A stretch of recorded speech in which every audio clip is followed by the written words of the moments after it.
Good afternoon. After tragedies like this, we often look for reasons to explain unreasonable and unexplainable events, but oftentimes none come.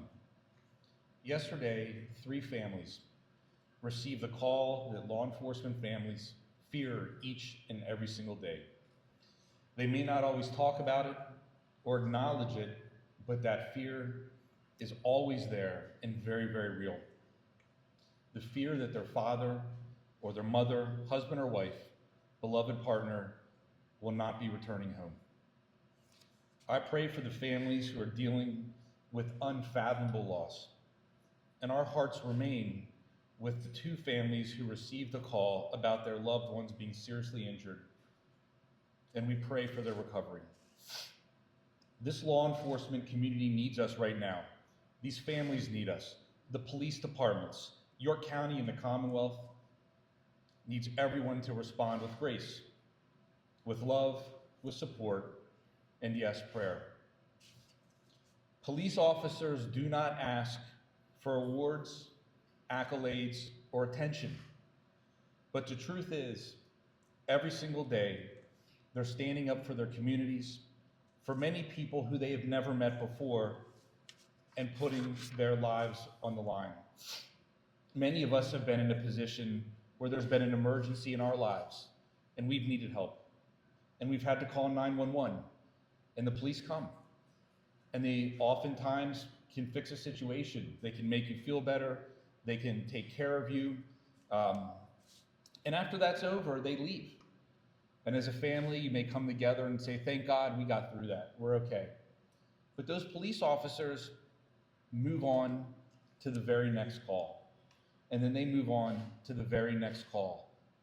Every day, every week, every month, for years, decades sometimes.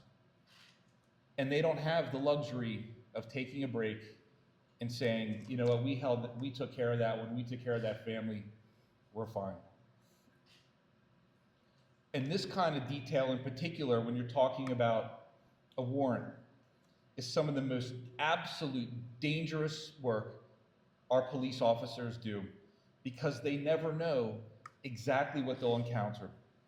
The officers involved with this incident went to a home to protect a woman and her children. They encountered a force of evil, hell-bent on taking lives. Think about that. Think about what these officers went through. And I ask, do police officers not deserve the full embrace and support of society?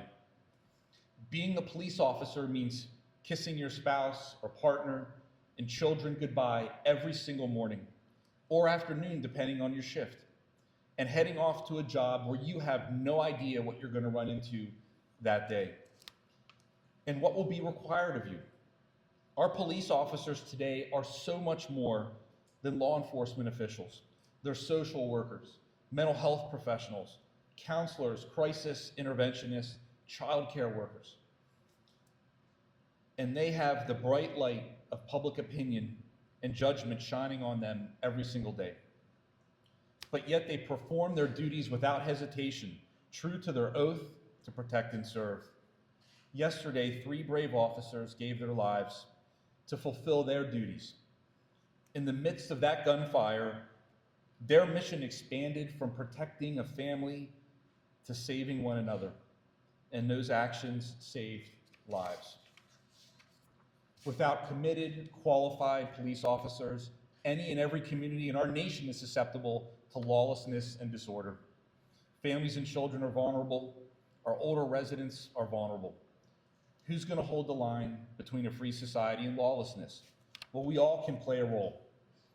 I've heard it said before that more and more we have come to expect less and less from each other. Looking around our world, it's hard to argue with that. Society has become programmed to devalue human life. Perhaps it's social media or the news environment that thrives on outrage, or the loss of in-person connections and relationships. But that doesn't mean that we have to accept it. We have to get past the attitude that we are not each other's keeper. Step away from the keyboard and talk to a stranger, talk to a neighbor, find a place to lend a hand. If we can't get if we can't get beyond that attitude of selfishness for the sake of our society, then do it for the sake of these men, these heroes and their families. As one of Pennsylvania's most famous and favorite sons, Fred Rogers once said, "Look for the helpers." I implore us all to not only seek out the helpers, but support and empower them, emulate them. Again, the answers we seek, the logic or reasoning to explain how such a horrible, unimaginable tragedy can happen, they are hard to come by. So let's not rely on answers and instead take action. Not all of us swear the oath to protect and serve. Not all of us put on a uniform, but we are all capable of being the unrelenting force that overcomes evil. And I think we are. Late last night, after spending the evening at the scene of this horrific crime with our fallen heroes, my friends that were partners when I served as a district attorney, we made a very sad journey with their bodies to York. The rain was falling as if God himself was mourning with us. As I looked outside my vehicle window, lining each rural road, outside each home, standing in the rain were our fellow York Countyans, with American flags, holding a vigil for these men and honoring their sacrifices. I want everyone to know how important that was to the police officers and the law enforcement community of York County.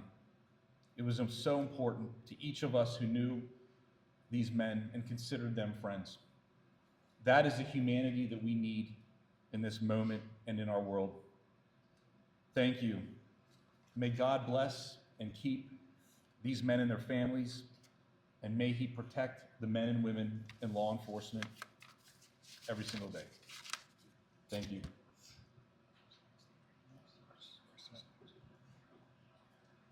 Pennsylvania State